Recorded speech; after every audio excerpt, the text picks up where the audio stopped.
కార్మికులకు ఇళ్ల స్థలాలు కేటాయించాలని సుప్రీంకోర్టు తీర్పును గౌరవించాలని మాజీ ఎమ్మెల్యే నన్నపనేని నరేందర్ అన్నారు. హన్మకొండలోని బీఆర్ఎస్ పార్టీ కార్యాలయంలో నన్నపనేని నరేందర్ మాట్లాడుతూ ఎన్నికల ముందు రేవంత్ రెడ్డి అజంజాహి మిల్లు కార్మికులు ఎక్కడ స్థలం కోరితే అక్కడ ఇస్తామని హామీ ఇచ్చారన్నారు. కార్మికులను నమ్మించి మోసం చేసి ఓట్లు వేయించుకుని మోసం చేశారన్నారు.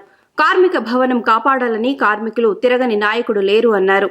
కార్మిక భవనం సర్వే నెంబర్ మార్చి గొట్టిముక్కల నరేష్ రెడ్డి అనే వ్యక్తికి అప్పగించారని అన్నారు. 2015లో కొండా సురేఖ ఎమ్మెల్యేగా ఉన్నప్పుడు ఎంఆర్ఓ ద్వారా సర్వే నెంబర్ మార్చారు అని అన్నారు. వ్యవసాయ భూములను మాత్రమే మ్యూటేషన్ చేసే హక్కు ఉంటుంది.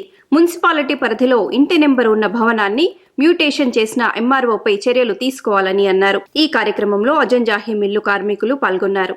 అజంజాహి మిల్ అంటే 1933లో మొదలైనటువంటి శంకుస్థాపన అయినటువంటి ఆ మిల్లు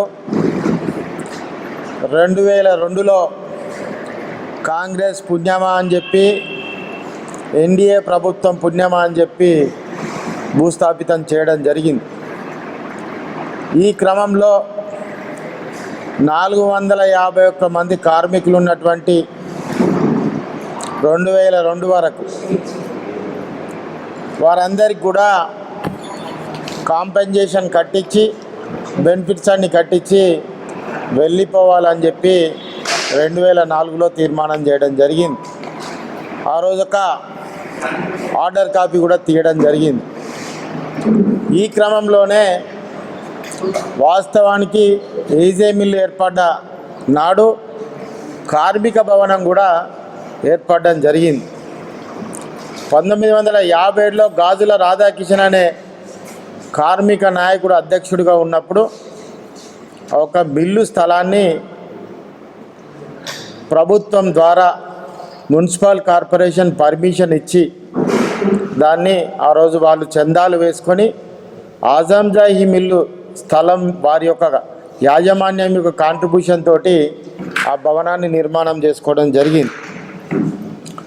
ఆనాటి నుంచి నేటి వరకు ఏజే మిల్లు ధరణిలో ఉన్నది, మీకు చూపిస్తాను.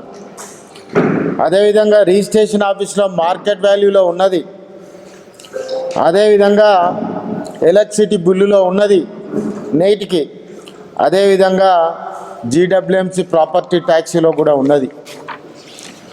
మరి అదేవిధంగా యూనియన్ ఆఫీసు ఉన్నట్టుగా ఏదైతే ముందు రోజు తెల్లారి కొండ మురళి కొబ్బరికాయ కొట్టే ముందు రోజే దీన్ని భూస్థాపితం చేయడం జరిగింది. దానికి కావాల్సినటువంటి హౌస్ ఫొటోస్ కూడా ఉండడం జరిగింది.